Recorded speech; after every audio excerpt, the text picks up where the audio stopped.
दोस्तों, today education में आपका स्वागत है। आज का हमारा टॉपिक रहेगा वर्णमाला।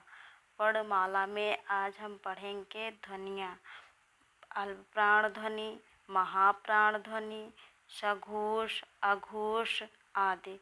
अल्पप्राण ध्वनि। अल्पप्राण ध्वनि किसे कहते हैं? जिन वर्णों के उच्चारण में श्वास अल्प मात्रा में स्रावित हो उन्हें अल्पप्राण ध्वनि कहते हैं।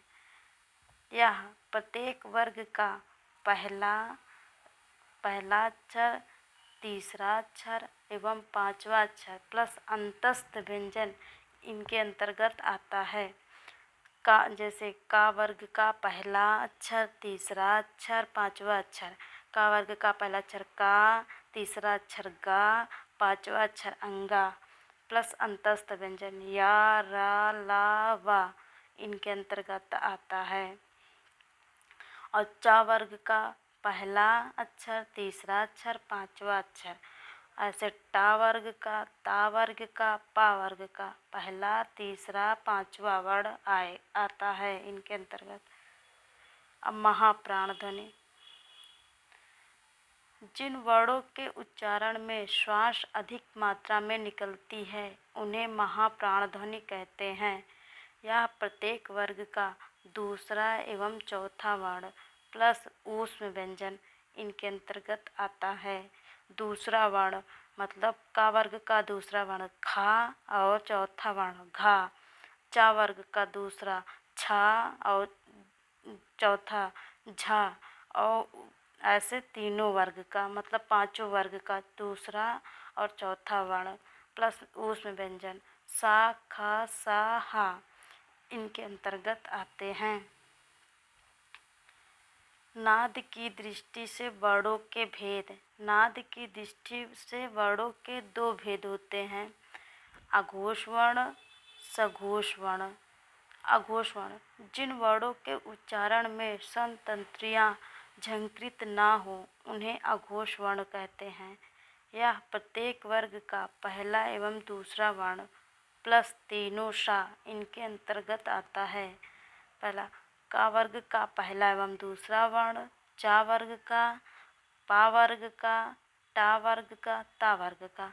पांचों वर्ग का पहला और दूसरा वर्ण और प्लस तीनों सा इनके अंतर्गत आते हैं।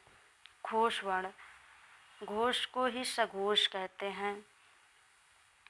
जिन वर्णों के उच्चारण में संतंत्रियां झंकृत हों उन्हें घोष वर्ण कहते हैं। यह प्रत्येक वर्ग का तीसरा, चौथा, पांचवा वर्ण प्लस या, रा, ला, वा, हा प्लस सभी स्वर इनके अंतर्गत आते हैं। कौन कौन से वर्ण आते हैं? तीसरा वर्ण, चौथा वर्ण एवं पांचवा वर्ण प्लस या, रा, ला, वा, हा प्लस सभी स्वर इनके अंतर्गत आते हैं। अनुस्वार। इसका उच्चारण स्थान नाक होता है। यह स्वर के बाद प्रयुक्त होने वाली ध्वनि है। किसके बाद? स्वर के बाद प्रयुक्त होने वाली ध्वनि है। जैसे चंदा, हंस, पंजा इत्यादि। अनुनासिक इनका उच्चारण नाक और मुख के संयोग से होता है। जैसे पाँच, आँख, चाँद इत्यादि। निरनुनासिक जिन वर्णों का उच्चारण अनुनासिक और अनुस्वार की ध्वनि का संयोग न हो उन्हें निरनुनासिक कहते हैं। इसमें अनुनासिक और अनुस्वार की ध्वनि का संयोग नहीं होता है।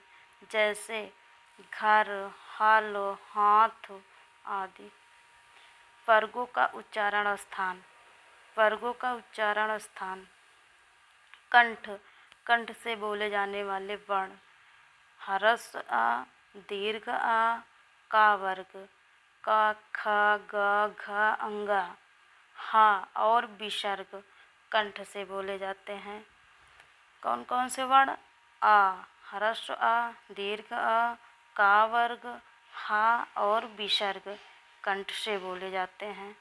तालु से हर्ष ई, दीर्घ ई, चा, छा, जा, झा, या और सलजम वाले शा, ये तालु से बोले जाते हैं। कौन कौन से वर्ण? हर्ष ई, दीर्घ ई, चा वर्ग, या और सलजम वाला शा, ये तालु से बोले जाते हैं। अब मूर्धा से बोले जाने वाले वर्ण। स्रा, टा वर्ग, टा, ठ, ड, ढ, अड़ा और पेट चिरवा सा और रा, ये मूर्धा से बोला जाता है। दंत, दंत से बोले जाने वाले वर्ण।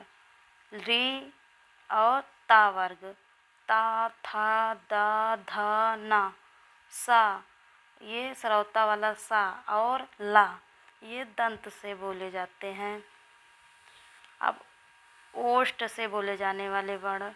ओष्ठ से बोले जाने वाले वर्ण हरस उ, दीर्घ उ, पा वर्ग, पा, फा, बा, भा, मा, ये ओष्ठ से बोले जाते हैं। कौन कौन से वर्ण? हरस उ, दीर्घ उ, पा वर्ग, पा, फा, बा, भा, मा। अब कंठ तालु से बोले जाने वाले वर्ण। ए, ऐ कंठ तालु से बोले जाते हैं। कौन कौन से वर्ण? ए और ऐ कंठ तालु से बोले जाते हैं। अब कंठ और ओष्ठ से बोले जाने वाले वर्ण। ओ और औ, ओ और औ कंठ और ओष्ठ से बोले जाते हैं। दंत प्लस ओष्ठ से बोले जाने वाले वर्ण वा। दंत और ओष्ठ से बोले जाने वर्ण कौन है? वा। अब वत्सर्य ध्वनि। वत्सर्य ध्वनि कौन किसे कहते हैं? दांत और मसूड़ा का मिलन स्थल वत्सर्य ध्वनि कहलाता है। कौन सा? दांत और मसूड़ा का मिलन स्थल वत्सर्य ध्वनि होता है। ये 5 होते हैं। ना, जा, सा, रा, ला, ये 5 वत्सर्य ध्वनि होती हैं। आज का क्वेश्चन, ओ औ किस प्रकार के वर्ण हैं? तालव्य, मूर्धन्य, दंत ओष्ठ, कंठ ओष्ठ, ये कंठ ओष्ठ से बोले जाते हैं। किन ध्वनियों का अनुस्वार कहा जाता है? किन ध्वनियों को अनुस्वार कहा जाता है? स्वर के बाद में आने वाली नासिक ध्वनियाँ, स्वतंत्र रूप से उच्चरित ध्वनियाँ, स्वर के साथ आने वाली ध्वनियाँ, व्यंजन के बाद आने वाली ध्वनियाँ, स्वर के बाद में आने वाली नासिक ध्वनियाँ। आज का वीडियो यहीं समाप्त होता है। अगर आपको पसंद आए तो लाइक, सब्सक्राइब और शेयर कीजिए।